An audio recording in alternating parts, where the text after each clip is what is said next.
selanjutnya saya beri kesempatan kepada Bapak Ibu sekalian untuk memberikan pertanyaan atau tanggapan.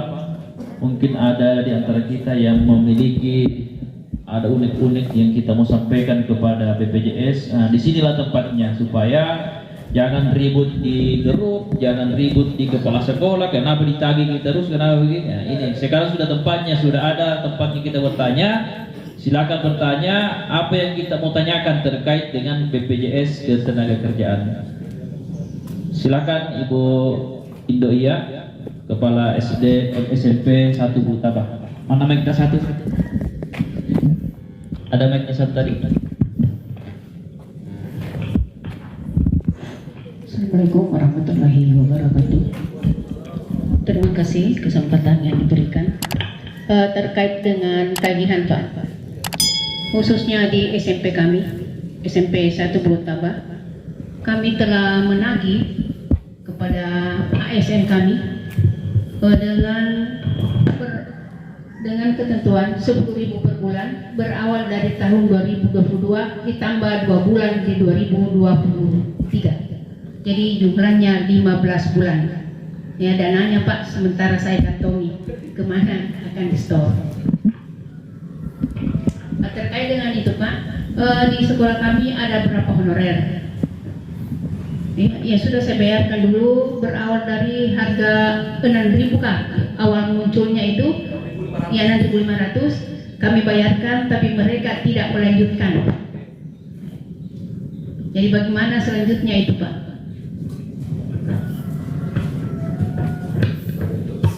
Dan oke, silakan dari Kepala SD Negeri Ho. Silakan mic-nya.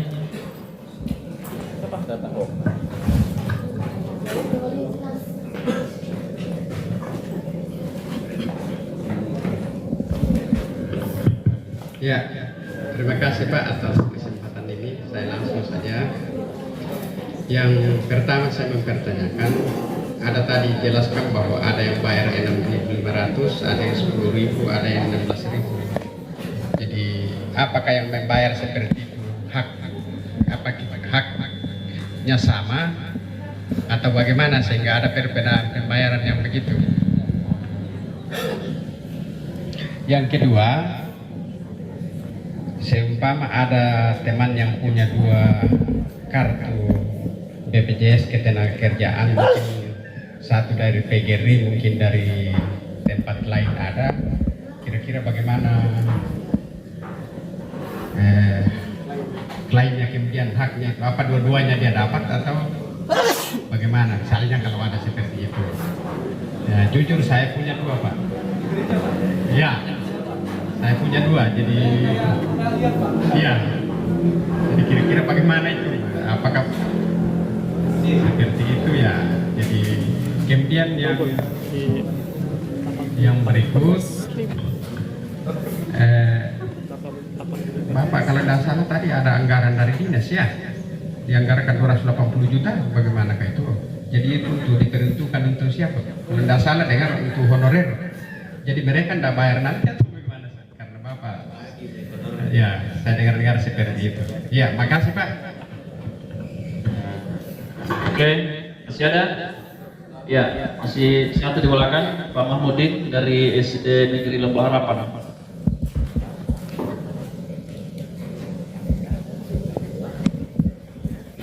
Ya, terima kasih Pak atas kesempatannya. Yang ingin saya tanyakan ini Pak, terkait dengan bagaimana cara mengklaim jika ada teman yang ikut keanggotaan BPJS Ketenagakerjaan, khususnya tenaga honorer. Nah, misalkan di 2021 atau tahun 2022 mereka terdaftar, dan ketika mereka terangkat P3K misalkan di 2024 atau 2025, apakah teman tersebut bisa mengklaim dana yang telah masuk ketika dia honor? Karena otomatis kepesertanya berubah ketika dia honor dan ketika P3K.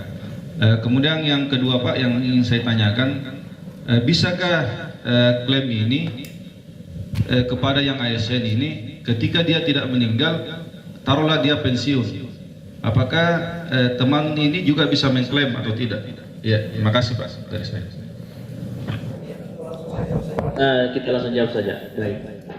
Baik, yang pertama dari Kepsek SMP 1 Bulutaba, Ibu Indoria. Baik, izin Bu, yang mungkin saya bahas dulu terkait iuran ya Bu ya. Ya. Jadi kalau tadi sudah dikumpulkan 12 bulan 2022, terus sudah dikumpulkan lagi sampai dengan Februari 2023, totalnya adalah 14 bulan. Kalau saya Bapak Ibu, biar nanti Bapak Ibu Kepsek juga tidak ribet lagi di akhir tahun, ya. Terus juga kita semangatnya ini kan sebenarnya untuk kepesertaan PGRI, mitra dengan BPJS Ketenagakerjaan kan untuk kesejahteraan kita semua. Terutama ini sebagai secerca harapan bagi beliau yang sudah tiada, agar ada harapan untuk keluarganya kembali. Walaupun sebetulnya mungkin kalau PNS sih sudah sejahtera semua ya Bapak Ibu ya. Cuma kalau ada manfaat tambahan begini kan siapa yang tidak mau? Dengan iuran yang mungkin dibilang sangat murah sekali nih. Ya, kalau mungkin bapak-bapak yang di belakang itu Bu, saya lihat merokok satu hari itu mungkin rokoknya 20.000 minimal itu. Nah, ini 1 bulan ini 10.000. Ya. Nah, ini perlindungannya sangat jangka panjang. Ya. Jadi mungkin izin Bu, Bapak Ibu sekalian, kami himbau saja. Jadi kita agar memudahkan juga tugasnya ketua cabang, kita memudahkan juga mungkin dari Bapak Ibu yang menyampaikan ke bawah ke rekan-rekan PNS yang di sekolahnya, sekalian bisa ditagihkan saja kita lunas sampai Desember 2023. Ketika nanti terjadi meninggal dunia, sisa iuran itu akan kami kembalikan beserta dengan santunan. Kecuali kalau yang bersangkutan pensiun. Nah, itu tidak ada pengembalian iuran. Jadi inline dengan Pak Mahmudin. Jadi nanti saya jelaskan seperti itu. Ya, jadi saya himbauannya agar kita juga memudahkan juga Bapak Ibu yang di sini dan juga memudahkan juga tugasnya ketua cabang agar tidak nanti kerja 2 kali, karena ini juga sudah nanti ini tinggal bulan depan itu sebentar Bapak Ibu, karena bulan puasa. Tiba-tiba kita tidak terasa sudah Mei. Nah, itu sudah pertengahan tahun. Nah, jangan sampai karena ini kan 2023 ini kan masih berapa bulan, masih kurang lebih 9 bulan, 10 bulan. Nah, di situ juga rentan sekali kalau anggota-anggota kita ini PGRI terkait dengan meninggal dunia, karena kemarin saya coba profil itu hampir 55% usia itu sudah di atas 45 tahun. Seperti itu. Jadi mungkin himbauannya kepada Bapak Ibu bisa nanti disampaikan bahwa kita bisa dealkan itu langsung untuk 2 tahun. Jadi saya terima kasih kepada Ibu Indoria yang sudah ternyata mengantongi iurannya teman-teman. Tapi mohon izin Bu ya, mohon izin. Jadi kalau bisa nanti disampaikan lagi Bu agar bisa lunas ya Bu ya. Terus yang kedua, iurannya itu bisa diserahkan kemana? Jadi seperti tahun lalu Bapak Ibu. Jangan langsung di BPJS Ketenagakerjaan, karena kita ada fungsi organisasi. Jadi agar kita bisa berjenjang, bisa diketahui tingkatan-tingkatan ini. Jadi nanti bisa dari masing-masing sekolah mengkolek iuran, mungkin bisa lewat bendahara atau kepala sekolah, disalurkan ke cabang. Agar cabang mengetahui anggota-anggotanya ini loh yang tidak aktif, ini loh yang apa. Kita takutkan apa? Ketika terjadi meninggal dunia, jangan sampai ada kerancuan data. Kemarin ada mungkin penyampaian dari di grup itu, oh kenapa langsung tidak BPJS? Karena kita ingin berjenjang verifikasinya. Ketika ada meninggal dunia kita sudah ada clear data kita. Jangan sampai nanti menuntut, oh ini tidak bayar, ini bayar. Nah, seperti itu. Karena kita kalau data berjenjang itu enak. Oh ini loh Pak, buktinya ada berita acara. Seperti itu. Jadi silahkan nanti dikumpulkan di masing-masing kepala sekolah, nanti bisa dikumpulkan ke ketua cabang, nanti ketua cabang langsung akomodir ke kami, karena kami ini sama dengan PGRI kabupaten itu sama, ya, bisa ke cabang, ke kabupaten bisa ke kami, tapi ke kami langsung tidak apa-apa, karena sudah jenjangannya cabang mengetahui. Jadi kan penanggung jawabnya PGRI kabupaten itu kan kalau di bawah cabang, nah seperti itu. Terus yang kedua terkait dengan ada beberapa teman honorer sebelumnya terdaftar ya Bu ya. Jadi dulu iurannya sangat murah 6.500, tapi itu pun tidak berlanjut ya Bu ya. Tapi kemarin dapat bantuan subsidi gaji enggak teman-teman honorer? Tidak dapat ya, karena tidak terdata. Jadi alhamdulillah ya. Jadi nanti silakan ditanya Bu teman-teman honorernya sudah terdata di Dapodik belum? Nah, kalau sudah terdata di bulan apa? Jadi kalau terdatanya Juni 2022 ke bawah, insya Allah aman, semuanya sudah terlindungi, sudah dibayarkan oleh Dinas Pendidikan. Tinggal nanti untuk distribusi kartunya kami coba cek per kecamatan per sekolah, Bu. Ya, seperti itu. Jadi kita masih distribusi kartu ini sedang penataan agar tidak rancu lagi. Karena beberapa kemarin saya lihat namanya sama. Ada beberapa itu nama Aco itu ada kurang lebih 32. Saiful Aco itu banyak sekali juga kemarin. Andi Baso, Ahmad itu, Rasnawati itu banyak sekali, sehingga kami kemarin di-store lagi ke kami kartunya, disuruh tata untuk per masing-masing sekolah. Makanya sedang dalam proses penataan ya Bu ya, seperti itu. Nah terus saya ingatkan lagi, kalau misalkan ada honorernya yang dia tidak terdata di Juni 2022 atau masih sukarela, silahkan bisa diikutkan program kami ya secara sekolah. Terus yang kedua, Kepala Sekolah SDH, jadi izin Pak. Baik, yang pertama pertanyaannya, ini iuran 6.500, 10.000, 6.800, apakah haknya sama? Jadi haknya sama Bapak Ibu. Kalau meninggal dunia, bunuh diri sama-sama dapat 42 juta. Ya. Meninggal dunia bunuh diri pun kami tetap klaim, karena kami ini kan jaminan sosial. Yang kami perhatikan bukan yang bunuh diri, tapi keluarga yang ditinggalkan. Jaminan sosial itu yang kita lindungi itu keluarga yang tinggalkan, jangan sampai, apalagi ini programnya pemerintah kan percepatan kemiskinan ekstrim, tiba-tiba tulang punggung keluarga tiada, sehingga perekonomiannya yang biasanya dapat pendapatan dari suaminya, nafkah itu sudah tidak ada, sehingga masuk ke jurang kemiskinan. Nah, jadi tapi begini Pak, 6.500, 10.000, 16.800 itu ada ketentuannya Pak, izin. Jadi memang kalau dulu kenapa 6.500, karena memang dari arahan pemerintah agar iuran ini untuk tenaga honorer sebisa mungkin, karena negara belum bisa menganggarkan dasarnya, maka kalau bisa tetap diberikan perlindungan. Nah, itu ada dasarnya, itu ada Permendikbudnya waktu itu. Tetapi itu sudah dihapus Bapak Ibu, karena kan waktu itu kita tingkatkan adanya santunan beasiswa, sehingga iurannya berubah menjadi, mungkin kalau ada yang masih mengiur 9.500 waktu itu, ya, 9.500. Tetapi kalau dari dulu aslinya iurannya itu adalah 16.800. Itu untuk dua program. Karena sekarang sudah ada kemampuan keuangan daerah melalui APBD, dan juga kemarin saya dengar juga dana bos itu juga bisa dipersiapkan. Mungkin siapa tahu nanti ditambah dengan jaminan hari tua seperti tabungan. Alhamdulillah, itu mungkin lebih bagus lagi nanti manfaatnya. Sehingga sekarang ini kalau dari dulu iurannya itu aslinya 16.800. Ya. Jadi kalau manfaatnya sama Bapak Ibu, yang penting ada dasarnya. Kan kalau dulu sekali lagi dasarnya itu kenapa 6.500 adalah Permendikbud yang meminta kami agar untuk memurahkan iuran itu, karena belum ada anggaran kekuatan negara untuk dapat membiayai. Nah, kalau sekarang kan sudah beda hal cerita. Nah, terus mungkin kalau dari Bapak Kepala Kepsekho kan juga terdaftar di gereja Pak ya? Nah, ini beda lagi, kalau gereja ini organisasi. Jadi gereja ini organisasi, sehingga kita tidak bisa paksa, karena ini kemasyarakatan, keumatan, sehingga sebenarnya iurannya sama 16.800, tetapi itu ada dasarnya Pak. Sehingga mungkin iurannya 10.000 ya Pak ya, 10.000. Manfaatnya sama Pak. Ya, manfaatnya sama, haknya sama. Terus yang kedua, bagaimana kalau yang memiliki 2 kartu BPJS Ketenagakerjaan? Atau mungkin lebih. Jadi sering Bapak Ibu, jadi mungkin yang paling sering punya kartu lebih dari 3 itu perangkat desa. Kenapa bisa? Karena perangkat desa terdaftar menjadi peserta. Terus ada pemilu menjadi PPK atau Panwaslu. Terus ada lagi punya kebun terdaftar lagi di kami. Apakah 3 ini kartunya bisa terpakai semua? Jadi 3 kartu ini memiliki fungsinya sendiri-sendiri. Ya, jadi kalau tadi saya jelaskan, kalau untuk kecelakaan kerja kita lihat kecelakaan kerjanya posisinya di mana. Kalau kecelakaan kerjanya tupoksinya sebagai perangkat desa, karena perangkat desa kan non ASN, sehingga tidak ada kaspen, jadi perlindungannya di kami. Itu bisa pakai kartu BPJS Ketenagakerjaan di perangkat desa.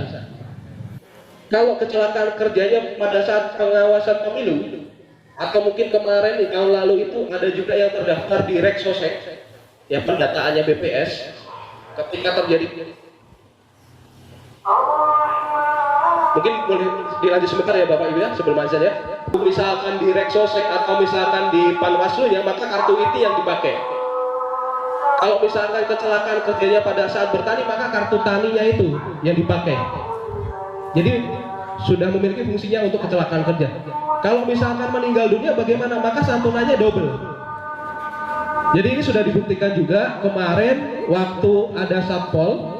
Jadi Satpol ini kebetulan juga istrinya PNS di BPKAD, terdaftar di kami karena Satpol itu adalah honorer. Ternyata yang bersangkutan juga menjadi satpam di PLN, sehingga punya 2 kartu. Meninggal dunia karena sakit, dapatnya bukan 42 juta, tapi dapatnya adalah 84 juta. Tetapi kalau jaminan beasiswanya itu hanya 1 kartu saja. Nah, kalau beasiswa maksimal tetap 2 orang anak. Tapi kalau santunan sekaligusnya yang 42 juta itu sejumlah kartu yang aktif. Jadi seperti itu. Jadi kartu di kami itu tidak sia-sia. Kecuali kalau begini, misalkan Bapak Ibu honorernya terdaftar mandiri di sekolah, terus didaftarkan lagi di dinas, dua-duanya aktif, maka itu mubazir. Dan karena kan sudah didaftarkan dinas di tempat pekerjaan yang sama, sehingga kalau misalkan masih ada yang diaktifkan, mohon dinonaktifkan. Tapi harusnya kemarin kalau yang sekolah-sekolah itu sudah otomatis kami nonaktifkan kartunya, sehingga sudah dibayarkan langsung oleh dinas. Nah, seperti itu. Baik, selanjutnya tadi pertanyaannya yang terakhir adalah 288 juta anggaran dinas itu untuk siapa? Jadi sekali lagi saya sampaikan 288 juta ini khusus untuk non ASN Bapak Ibu, ya, bukan PGRI ya. Jadi khusus non ASN itu pun masih kurang karena yang di Dapodik Juli 2022 ke atas itu belum tercover. Nah, itu pun masih baru 1471 yang tercover. Ya, seperti itu ya. Jadi 288 juta itu khusus untuk teman-teman kita honorer. Terus pertanyaan yang ketiga, Bapak Mahmudin dari Lembah Harapan, bagaimana cara klaim BPJS Ketenagakerjaan untuk teman-teman honorer? Yang pertama ya, kalau sudah misalkan berhenti, atau bisa juga misalkan dari Bapak Ibu perangkat atau PGRI yang sudah berhenti pensiun, bagaimana iurannya? Apakah bisa dikembalikan? Jadi tadi saya sampaikan kalau untuk program JKK dan JKM, kecelakaan kerja dan jaminan kematian, itu sifatnya gotong royong Bapak Ibu. Gotong royong, di mana yang sehat walafiat membantu yang terima kemalangan. Sehingga kalau sudah berhenti dari kepesertaan BPJS Ketenagakerjaan, mohon maaf tidak bisa diklaim. Kalau bisa diklaim, kami tekor dong. Tadi yang 400 juta sudah kami keluarkan, dana dari mana? Ya kan begitu. Masa kami mau menipu orang, kan tidak mungkin kan begitu ya. Mungkin logika sederhananya seperti itu. Jadi dana 400 juta ini kan dana gotong royong kita semua. Nah itu seperti itu. Kecuali kalau ditambah dengan program jaminan hari tua, jaminan pensiun. Nah seperti Bapak Ibu yang di Taspen. Jadi kalau Bapak Ibu itu di Taspen sudah komplit 4: kecelakaan kerja, kematian, hari tua, pensiun.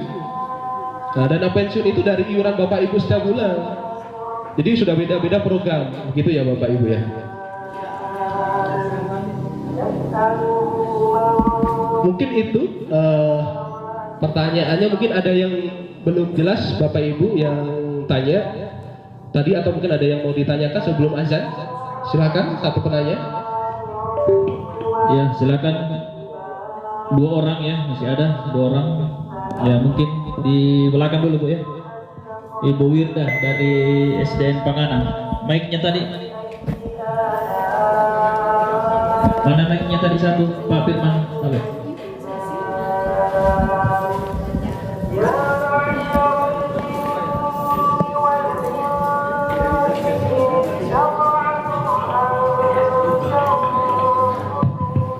Terima kasih. Yang saya mau tanyakan di sini Pak, ini saya sampaikan ke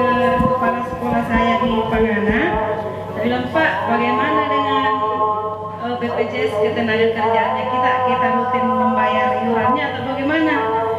Ternyata beliau belum pegang kartunya. Teman-teman di atas belum pegang kartunya.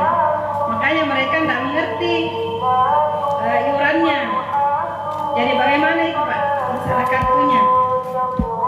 Ya itu saja Pak. Terima kasih. Ya, yang kedua, Ibu Sugianti.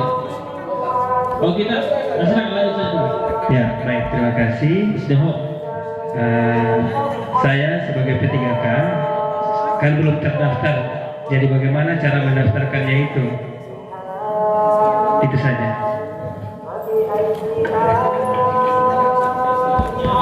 Ibu Sugianti dari SDMBI, silakan di depan.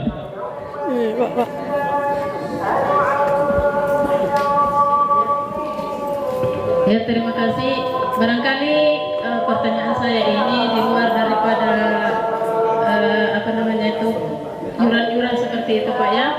Namun sudah lama saya ingin mempertanyakan soal ini.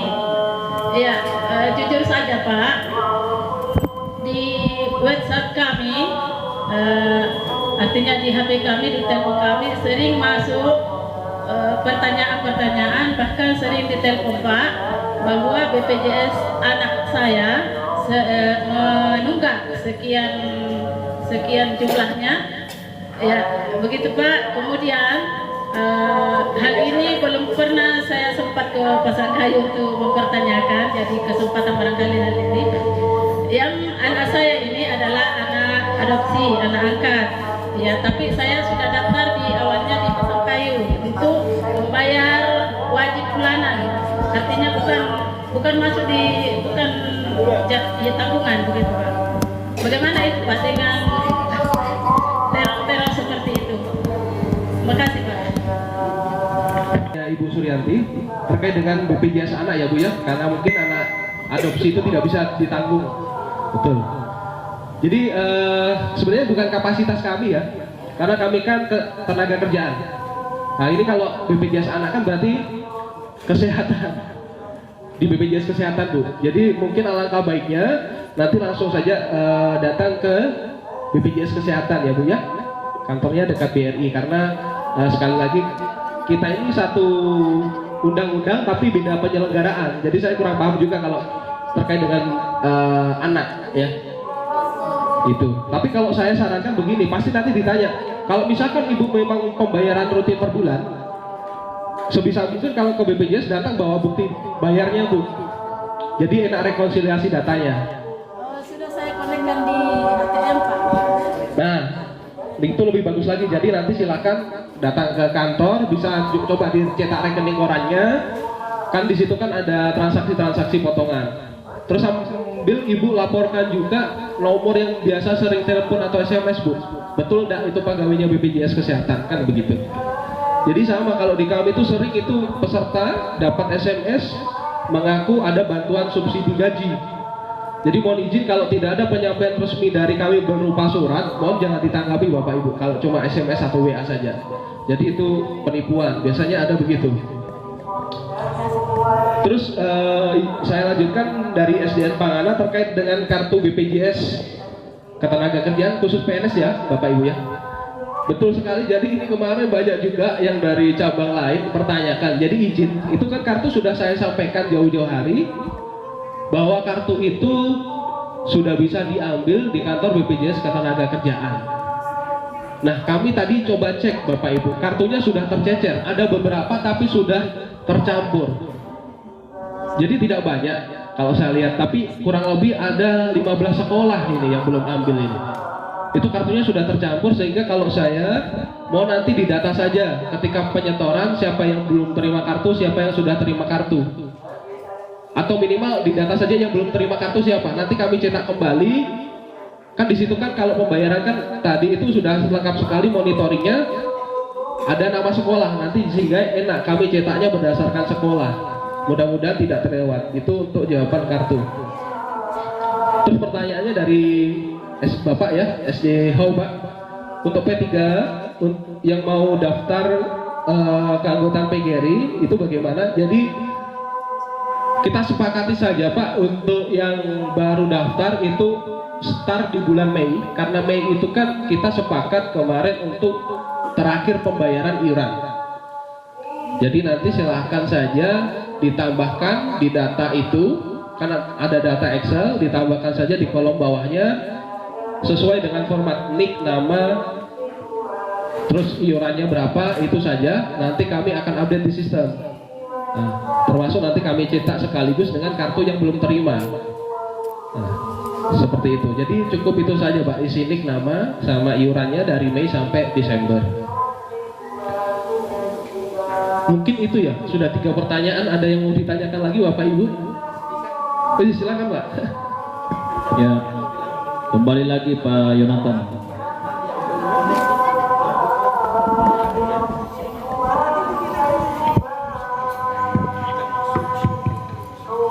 Ya, makasih lagi kesempatan ini.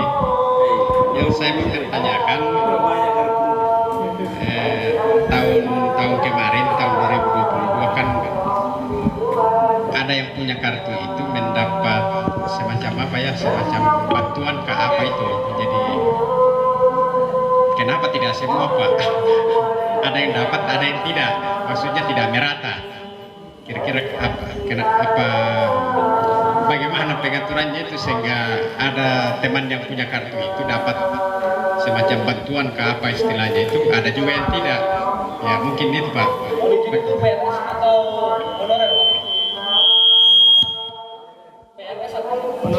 PNS atau honorer? Yang dapat bantuan itu Pak kemarin. Ada honorer, ada juga yang teman saya yang dari gereja itu. Oke, yang tidak dapat. Maksudnya temannya Bapak yang dari gereja ada yang tidak dapat begitu Pak? Termasuk saya Pak.